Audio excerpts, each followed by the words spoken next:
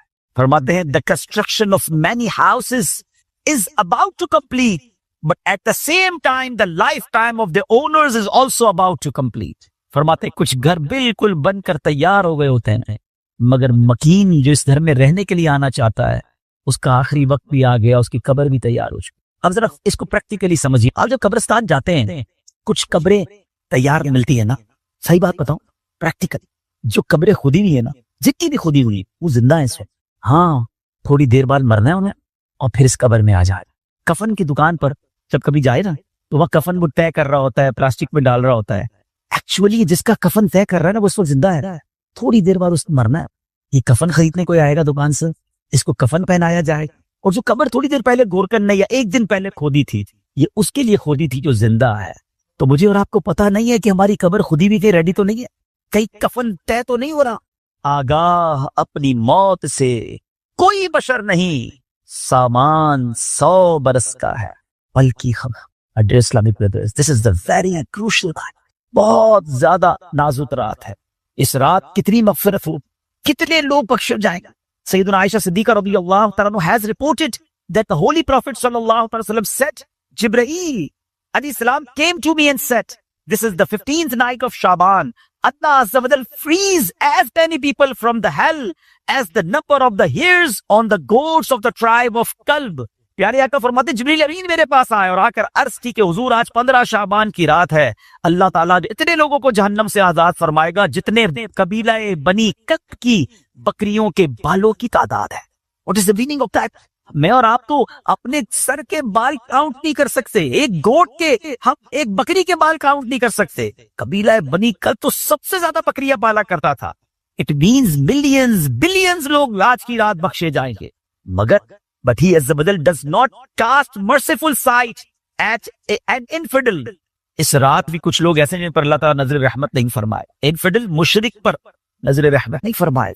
Malicious person, one who cuts off family ties, the one who dangles his clothes, a person who disobeys his parents, and a person who is habitual of drinking wine. حدیث کا مضمون کیا بنا کہ شرک کرنے والے اس رات تو نہیں بخشے جائیں گے.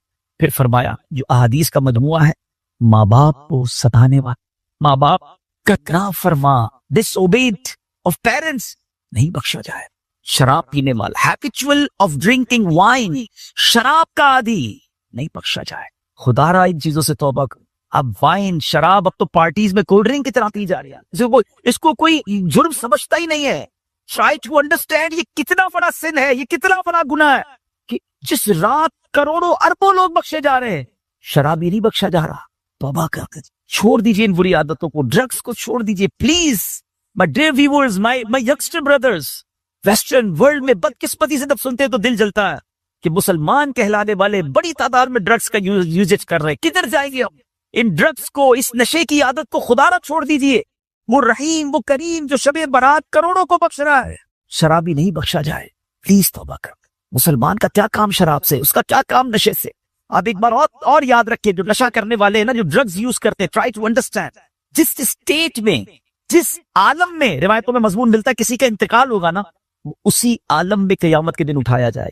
کبھی سوچا آپ اگر نشہ کیا, ڈرگز یوز کی, وائن پینے والے جو نشے میں گھومتے رہتے ہیں, جھومتے رہتے ہیں, اگر اسی حالت میں انتقال ہو گیا, آخر رات تو یہ دیکھا جائے گا نا کہ اگلے اس سال میں کس کا انتقال ہونا ہے, کیا پتا ہمارا وقت قریب آ گیا ہو. اور اگر نشے میں مر گئے, کیا جواب دے؟ اللہ کی بارگاہ میں نشے میں پیش ہو. نہیں میرے میٹھے اسلام, ہم تو چاہتے ہیں نا کہ میں سو جاؤں یا مصطفیٰ کہتے کہتے, کھلے آنکھ صلی اللہ کہتے کہتے. ہماری زبان پر تو کلمہ ہو, درود ہو, اے کاش تلاوت کرتے کرتے موت آئے, درود پڑھتے پڑھتے. کیسے ہوگا جب آپ ان چیزوں کے عادی بنیں گے نا.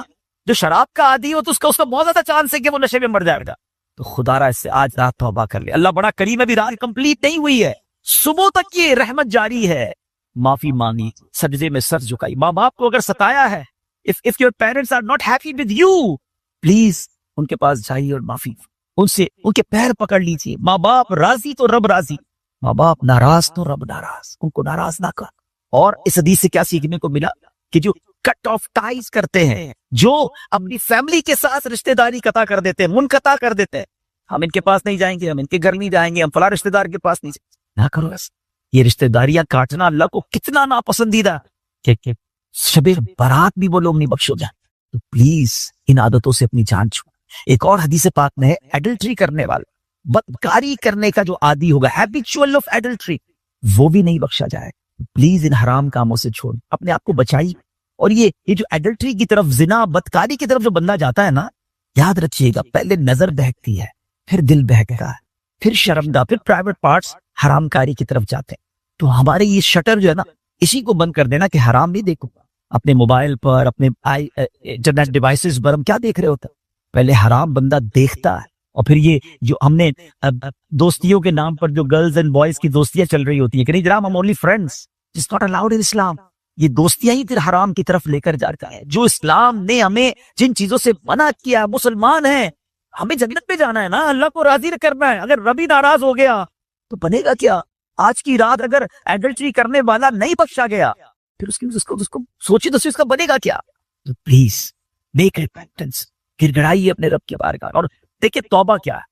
توبہ کے ویسے تو کئی ڈیٹیل علماء نے بتائی، مگر ان شارٹ اگر میں آپ کو بتاؤں نا، الندم التوبہ، شرمندگی توبہ ہے. پہلے تو اپنے اندر گلٹ فیل کیجئے کہ یا اللہ میں بہت برا ہوں، بہت غلطیاں ہیں، مالک معاف کر دے. اور پھر آئندہ نہ کرنے کا پکا ہے، اے اللہ اب نہیں کروں، میں تجھ سے وعدہ کرنا ہے، پرومس ان یور کورٹ یا اللہ عز و جل کہ پلیز ایکسپٹ مائی ریپینٹنس، میری توبہ قبول کرنے مالک اب نہیں کروں گا. یہ پکی توبہ انشاءاللہ. کیا پتا اللہ کریم کی آج رحمت برس جائے اور وہ ہمیں آج معاف کر دے. What a beautiful incident، کیا خوبصورت واقعہ ذرا ایمان کی جو چاشنی کے ساتھ سنی. امیر المومنین سیدنا عمر بن عبد العزیز رحمۃ اللہ تعالی was once busy in worship in the 15th night of شعبان. حضرت عمر بن عبد العزیز امیر المومنین تھے، 15 شعبان کی رات عبادت میں مصروف. When he raised his head, he found a green slip of paper whose refulgence was extending up to the sky. جب وہ اپنے سر اٹھاتے ہیں تو اپنے ساتھ ایک گرین کلر کا پیپر دیکھتے ہیں جس کا نور آسمانوں تک جا رہا ہوتا ہے. It was bearing the words، اس پہ لکھا ہوا کیا ہے؟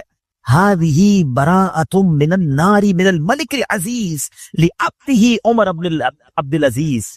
Meaning this is an order of absolution from the hellfire sent from Allah Azza wa Jal, the omnipotent, for his servant Umar bin Abdul Aziz رحمۃ اللہ تعالی. یہ اللہ کی طرف سے اپنے بندے عمر بن عبد العزیز کے لیے جہنم کی آگ سے آزادی کا پروانہ ہے. ہائے ہائے ہائے، جس سے رب راضی ہو ان کو ایسے انعامات عطا ہوتے ہیں. تو میرے بیچ اسلامی بھائیوں اور مدنی چینل کے ناظرین، ذرا سوچئے کہ ہم نے بھی تو اللہ سے مغفرت لینی ہے، ہم نے بھی تو اپنے رب کو راضی کرنا. ہمارے بزرگان دین ہمیں سمجھاتے ہیں کہ یہ دنیا جی لگانے کی نہیں ہے. It's not too long, we have to go, we have to die. ہم سب کو اس دنیا سے جانا ہے. ذرا امیر المومنین حضرت ابوبکر صدیق رضی اللہ عنہ کا فرمان سنیں. وہ کیا کہتے ہیں؟ the leader of the believers سیدنا صدیق اکبر رضی اللہ عنہ would say during the sermon، ان کا ایک انداز ہوتا تھا، وہ خطبے کے دوران کیا کہتے ہیں؟ where are those with beautiful faces، کہاں ہے خوبصورت چہروں والے؟ where are those who were arrogant about their youth، کہاں ہیں وہ لوگ جو اپنی جوانی پر بڑا ناز کرتے تھے؟ where are those kings gone who had magnificent cities constructed and had them fortified with giant forts. کہتے ہیں وہ بادشاہ کدھر ہیں انہوں نے بڑے بڑے شہر بنائے اور بڑے بڑے قلعے بنائے، ان کی شان و شوکت ہوا کرتی تھی. where are those who were victorious on the battlefield، کدھر ہے وہ سپہ سالار اور وہ جنگجو جو میدان جنگ میں جیتا کرتے تھے؟ without any doubt time has ruined them and they are now lying in the darkness of the grave. بغیر کسی شک کے وقت نے انہیں ختم کر دیا پامال کر کر، اور آج وہ اپنی اندھیری قبر میں ہے. ہری اپ، جلدی کرو، exceed in performing good deeds and seek salvation. سیدنا ابوبکر صدیق کہتے جلدی کرو اور اللہ کو راضی کرنے والے کام کر لو اور نجات حاصل کر. کاش یہ باتیں ہمارے دل میں گھر کر جائے. بندہ کہتا ہے یار ابھی تو ایک گھر ہے، 2 بنانے ہیں، ابھی تو چھوٹا ہے بڑا بنانا ہے، ابھی تو یورپ میں ہے پاکستان میں بھی گھر بنانا ہے، ابھی تو چھوٹا بزنس ہے بڑا کرنا ہے، 5 ایئرز بعد یہ ٹارگٹ ہے، 10 ایئرز بعد یہ ٹارگٹ ہے، 20 ایئرز بعد یہ ٹارگٹ ہے، اتنے پاسپورٹ لینے ہیں، یہ جناب ویزے لینے ہیں، مگر پتہ بھی نہیں چلتا اور بندہ کیسے دنیا سے چلا جاتا ہے. آئیے میں آپ کو ایک اور واقعہ سناؤں. سیدنا عمر بن عبدالعزیز جن کو براعت کا پروانہ ملتا ہے، یہ امیر المؤمنین ہے، کس قدر نیک ہے. ایک بار ایک جنازے کے ساتھ قبرستان تشریف لے گئے. ہم بھی گئے گریو یارڈ، ہم بھی جاتے ہیں جنازے میں، ہماری کیا کیفیت ہوتی ہے. Look at the feeling of سیدنا عمر بن عبدالعزیز رضی اللہ تعالیٰ عنہ بینس. He visited graveyard. وہاں ایک قبر کے پاس بیٹھ کر غور و فکر میں ڈوب گئے. کسی نے عرض کی اے امیر المومنین آپ یہاں تنہا کیوں تشریف فرمائیں؟ فرمایا ابھی مجھے قبر نے مجھے پکار کر بلایا اور بولی اے عمر بن عبدالعزیز مجھ سے کیوں نہیں پوچھتے میں اپنے اندر آنے والوں کے ساتھ کیا برتاؤ کرتی ہوں. میں نے اس قبر سے کہا مجھے ضرور بتا. وہ کہنے لگی جب کوئی میرے اندر آتا ہے تو میں اس کا کفن پھاڑ کر جسم کے ٹکڑے ٹکڑے کر ڈالتی ہوں اور اس کا گوشت کھا جاتی ہوں. کیا آپ مجھ سے یہ نہیں پوچھے میں اس کے جوڑوں کے ساتھ جوائنٹس کے ساتھ کیا کرتی ہوں؟ میں نے کہا یہ بھی بتاؤ. تو کہنے لگی ہتھیلیوں کو کلائیوں سے، گھٹنے کو پنڈلی سے، پنڈلیوں کو قدموں سے جدا کر دیتی ہوں. اتنا کہہ کر حضرت عمر بن عبدالعزیز ہچکیاں لے کر رونے لگے. جب کچھ افاقہ ہوا، کچھ اسی طرح عبرت کے مدنی پھول لٹانے لگے کہ اے اسلامی بھائیوں اس دنیا میں ہمیں بہت تھوڑا عرصہ رہنا ہے. جو اس دنیا میں صاحب اقتدار ہے وہ آخرت میں انتہائی ذلیل و خوار ہوگا. جو اس جہاں میں مالدار ہے وہ آخرت میں فقیر ہوگا. اس کا جوان بوڑھا ہو جائے گا، جو زندہ ہے وہ مر جائے گا. دنیا کا تمہاری طرف آنا تمہیں دھوکے میں نہ ڈال دے، کیونکہ تم جانتے ہو کہ یہ بہت جلد رخصت ہو جاتی ہے. کہاں گئے تلاوت قرآن کرنے والے؟ کہاں گئے بیت اللہ کا حج کرنے والے؟ کہاں گئے ماہ رمضان کے روزے رکھنے والے؟ خاک نے ان کے جسموں کا کیا حال کر دیا. اے میرے بیچ اسلامی بھائیوں یہاں عمر بن عبدالعزیز رضی اللہ عنہ جھنجھوڑ رہے ہیں کہ عبادت بھی کرنی ہے تو اخلاص کے ساتھ کرنی ہے، اور اگر عبادت بھی دکھلاوے والی ہے تو قبر میں ان کا بھی حال برا ہو جائے گا. حضرت عثمان غنی رضی اللہ تعالیٰ عنہ کا ایٹیٹیوڈ آپ کو بتاؤں کہ عثمان غنی رضی اللہ تعالیٰ عنہ قطعی جنتی ہیں. اللہ اکبر، عشرہ مبشرہ سے ان کا شمار ہوتا ہے. اور دیکھیں ان کا انداز کیا ہوتا تھا. عثمان غنی رضی اللہ تعالیٰ عنہ جب قبرستان جاتے قبر جاتے تو اس قدر روتے تھے کہ آپ کی داڑھی مبارک تر ہو جاتی. عرض کی گئی جنت و دوزخ کا تذکرہ کرتے وقت آپ اتنا نہیں روتے، مگر قبر پر بہت روتے ہیں. اس کی وجہ کیا ہے؟ فرمایا میں نے نبی اکرم صلی اللہ علیہ وسلم کو فرماتے ہوئے سنا ہے قبر آخرت کی سب سے پہلی منزل ہے. اگر صاحب قبر نے اس سے نجات پائی تو بات کا معاملہ اس سے آسان ہے، اور اگر ادھر نجات نہ ملی تو آگے کا معاملہ اور زیادہ سخت. Actually this is the first examination. یہ پہلا امتحان ہے جو مرنے کے بعد دینا ہے. جو اس امتحان میں کامیاب ہے وہ آگے بڑھتا چلا جائے گا، اس کی سکسس کا راستہ کھل جائے گا. مگر جو اس امتحان میں فیل ہو گیا وہ آگے بھی برباد رہے گا. اے میرے بیچ اسلامی بھائی، کیا ہم اس ایگزامینیشن کی تیاری کر رہے ہیں؟ ہم میں سب نے کسی نہ کسی ایگزام کو دیا نا، اسکول مدرسے کہیں نہ کہیں ایگزام دیا تھا. اس ایگزام سے پہلے ہم پر کتنا برڈن تھا، کتنا پریشر تھا. مگر آئیے ذرا اس ایگزامینیشن اور قبر کے ایگزامینیشن کا تھوڑا کمپیریزن کرتے ہیں. دنیا کے ایگزام کی ڈیٹ پہلے سے پتا ہوتا، فلاں منتھ کی فلاں تاریخ کو امتحان ہو. That's why we prepare for that. ہم اس کے لیے تیاری کرتے ہیں، ٹھیک ہے. سیکنڈ، اس پیپر کو جب ہم دیتے ہیں اگر فیل ہو جائے تو اس کو ریپیٹ لینے کا موقع ملتا ہے. سپلیمنٹری پیپرز ہوتے ہیں، یا زیادہ سے زیادہ یہ ہوتا ہے کہ بھائی 1 سال آپ کا فیل ہو گیا، آپ دوبارہ اس کلاس میں پڑھیں گے. دیٹس اٹ، اور تو کچھ نہیں ہوتا. تیسرا، اس ایگزامینیشن کا جو رزلٹ ہے وہ فیو منتھس کے بعد یا فیو ڈیز کے بعد اناؤنس ہوتا ہے. ٹھیک ہے، یہ 3 چیزیں ذہن میں رکھیے گا. وی نو دا ڈیٹ آف ایگزامینیشن، ہمیں پہلے سے پتا ہے. ایگزامینیشن کا لاس کیا ہے اگر اس میں فیل ہو گئے؟ 1 سال پڑھائی دوبارہ کرنی پڑے گی، یا زیادہ سے زیادہ کیا پنشمنٹ ملے گی. اور تھرڈ، اس کو دوبارہ ریپیٹ کا موقع ملتا ہے. اور اس تیسرے نمبر پر یہ ہے کہ اس کے رزلٹ میں کچھ ٹائم لگتا ہے. قبر کا امتحان یہ کیسا امتحان ہے، کبھی سوچا آپ نے؟ دیر از نو سپلیمنٹری پیپر، دوسرا چانس نہیں ہے. ادھر 1 سال پیچھے رہ جائیں گے، ادھر قیامت تک قبر میں مار پڑ پڑے گی. قیامت تک اللہ ناراض ہو گیا تو جہنم تو کھڑکی کھلی رہے گی، سانپ اور بچھو آ جائیں گے. کون ویئر کر سکتا ہے اللہ کی پنشمنٹ کو؟ کون اس سزا کو برداشت کر سکتا ہے؟ ایسے نہیں روتے تھے. حضرت عثمان غنی بالکل کریکٹ فرمایا انہوں نے کہ یہی پہلی منزل ہے، اور we have to clear this exam. کسی صورت میرے اور آپ نے اس امتحان کو پاس کرنا ہے. ادھر فیل ہو گئے تو مارے جائیں گے. اور پھر اس کے بعد اس کا رزلٹ دیر سے اناؤنس نہیں ہوتا، ادھر جواب دینا ہے۔ صحیح جواب دیا تو جنت کی رحمتیں ہیں، تا حد نگاہ قبر وسیع ہے، اور ادھر رانگ آنسر دیا، ادھر جناب جہنم کا عذاب شروع ہو جائے گا، جہنم کی کھڑکی کھل جائے گی۔ اور پھر جو سب سے زیادہ کروشل بات ہے، سب سے زیادہ ڈرنے والی بات ہے، we don't know the date of that examination، ہمیں پتہ ہی نہیں ہے وہ امتحان کب دینا ہے، وہ آج بھی ہو سکتا ہے۔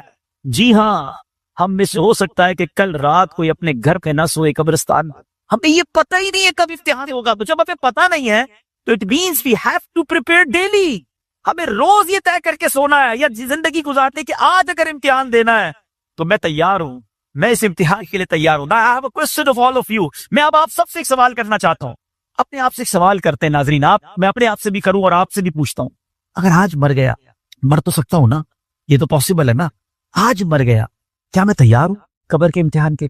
میں جواب دے پاؤں گا کہ اللہ راضی ہے مجھ سے؟ کیا ایسی زندگی گزار لی ہے کہ مار نہیں پڑے؟ تو پھر تفصیل کیا ہے؟ if the answer is yes then it's okay، اور اگر آنسر یہ نہیں آ رہا دل سے کہ نہیں ابھی تو بہت گناہ ہے، بڑی خطائیں ہیں، توبہ کرتی ہے، اچھا بننا ہے، نمازیں بھی کئیوں کی قضا ہو رہی ہیں، حرام روزی بھی چل رہی ہے، حرام چیزوں کو دیکھ بھی رہا ہے، حرام سن بھی رہا ہے، جھوٹ بھی زبان سے گیا نہیں ہے، غیبتیں بھی جاری ہیں، ماں باپ الگ پریشان ہیں، فیملی الگ ٹینشن میں ہے، روزی حرام بھی چل رہی ہے، ابھی نہیں مرنا بھائی، ابھی تو توبہ کرنی ہے۔ تو پھر بتاؤ نا کب توبہ کرو گے، کب قبر کی تیاری کرو گے؟ ابھی تو سنا کہ یہ اچانک موت کا ہوگا شکار، پتہ بھی نہیں چلتا۔ روز صبح کئی لوگ گھر سے نکلتے ہیں اور کہہ کر جاتے ہیں کہ میں جب ایوننگ میں واپس آؤں گا نا تو یہ والا کھانا بنا کے رکھنا، یہ والے میرے کلاتھس استری کر کے ذرا ریڈی کر کے رکھنا، I have to go with my friends۔ بندہ واپس نہیں آتا، لاش واپس آتا۔ ایسا ہوتا ہے نا، ہمارے ساتھ یہ صحیح ہوگا، پتہ ہی نہیں ہوگا، اور لوگ کہیں گے یار ہمارے ساتھ ہی تو تھے آج، ارے صبح ملاقات ہوئی تھی، کل تو کھانا ساتھ کھایا تھا، اس کا انتقال ہو گیا، آج آپ کہتے ہیں نا کسی کے بارے میں، ایسی ہمارے بارے میں کوئی کہے، تھوڑے دن تک لوگ یاد رکھیں گے، اس کے بعد ہم ہوں گے، ہماری قبر ہوگی، ہمارے اعمال والے اگر چین میں ہوں گے نا تو پھر ٹھیک ہے۔ اگر زندگی نماز پڑھتے ہوئے گزر رہی ہے، سنتوں کے مطابق ہے، حلال روزی کما رہے ہیں، درود پڑھ رہے ہیں، تلاوت قرآن ہو رہی ہے، حرام چیزوں سے بچ رہے ہیں، نیکی کی دعوت کے کاموں میں انوالو ہے، تو پھر تو انشاءاللہ خیر ہو جائے گی انشاءاللہ۔ پھر تو نبی پاک تشریف لائیں گے اور پھر اعلیٰ حضرت دکھتے نا قبر میں لہرائیں گے تا حشر جلوے نور کے، جلوہ فرما ہوگی جب طلعت رسول اللہ۔ لیکن اپنے آپ سے پوچھو، کسی اور سے نہ پوچھو۔ I know very well، ہر بندہ اپنے بارے میں جانتا ہے کہ میں کتنا برا ہوں، تجھے تو خبر ہے میں کتنا برا ہوں، تو عیبوں کو میرے چھپایا ہے، ہمیں سب پتہ ہے اپنے بارے میں۔ تو پلیز میرے بیچ اسلامی بھائیو اس ایگزام کی تیاری کیجیے، ایگزام میں کوسچن بھی ڈکلیئر ہیں۔ اچھا دنیا کے امتحان میں تو سوال پتہ نہیں ہوتے نا، یہ قبر کا امتحان بڑا نرالا ہے، سوال پہلے سے پتہ ہے، جواب بھی پہلے سے پتہ ہے، مگر جواب وہی دے سکے گا جو ایمان لے کر جائے گا اور جس سے اللہ اور اس کے رسول راضی ہوں گے۔ حالانکہ آپ نے یہ 100 بار اس جواب کو پڑھ لیا، اس دن یاد اسی کو آئے گا جب پوچھا جائے گا من رب کا، تو وہ کہے گا ربی اللہ۔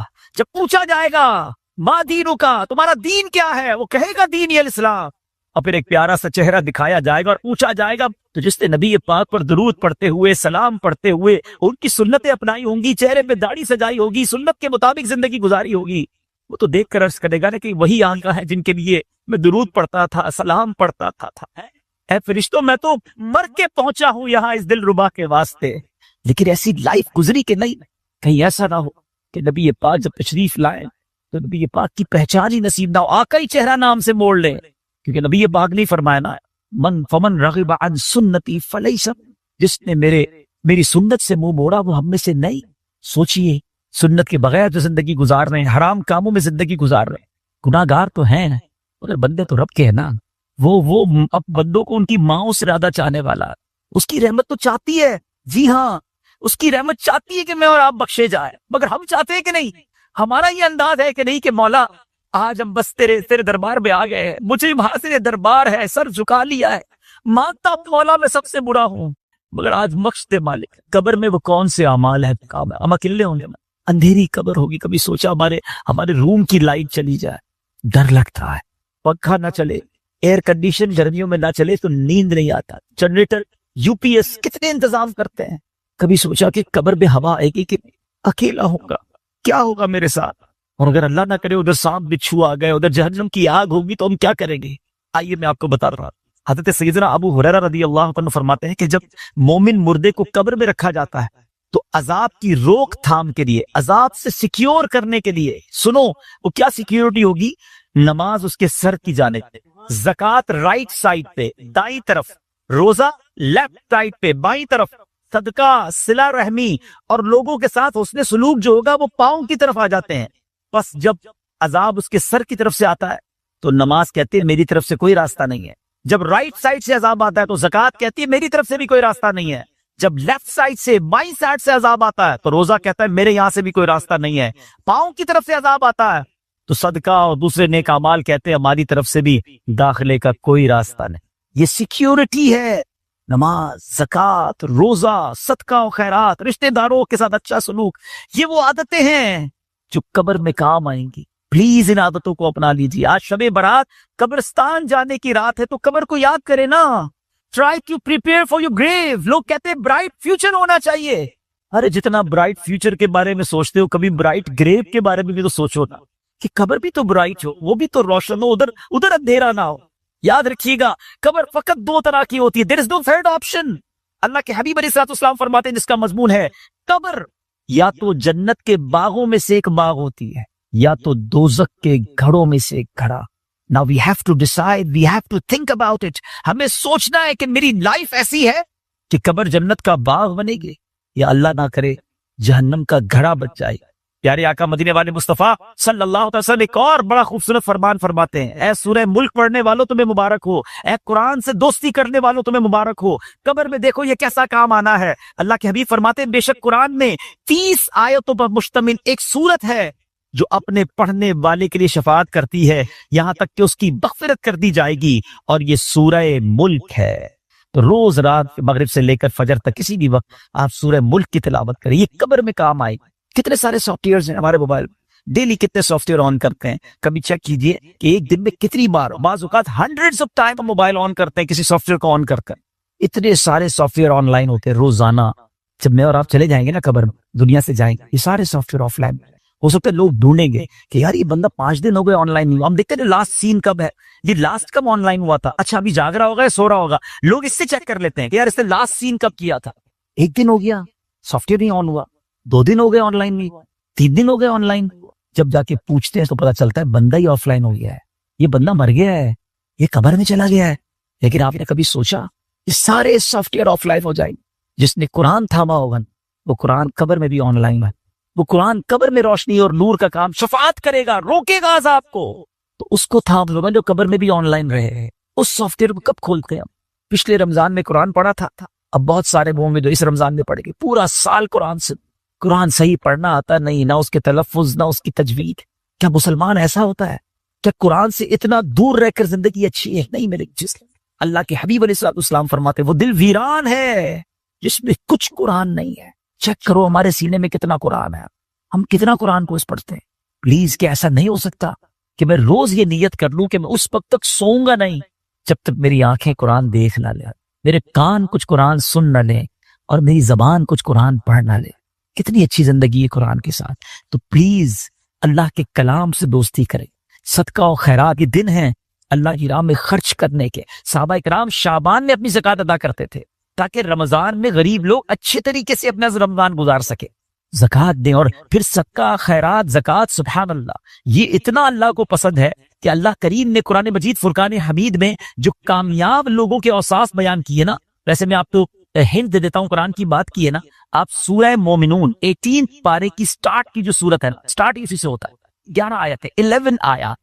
پلیز مسٹ ریڈ دوز آیات، ضرور پڑھیں ان آیتوں کو، اس کا ترجمہ و تفسیر پڑھیں۔ لوگ کہتے ہیں یار فلاں سکسیسفل ہے، فلاں کامیاب ہے، پیسے والا کامیاب ہے، جناب اتنا بڑا کاروبار ہے یہ کامیاب ہے، فلاں ملک کا پاسپورٹ ہے وہ کامیاب ہے۔ نہیں جناب، جو عہدے دار ہے اس کے پاس کوئی اقتدار ہے وہ کامیاب۔ کون فیصلہ کرے گا ہوئی سکسیسفل؟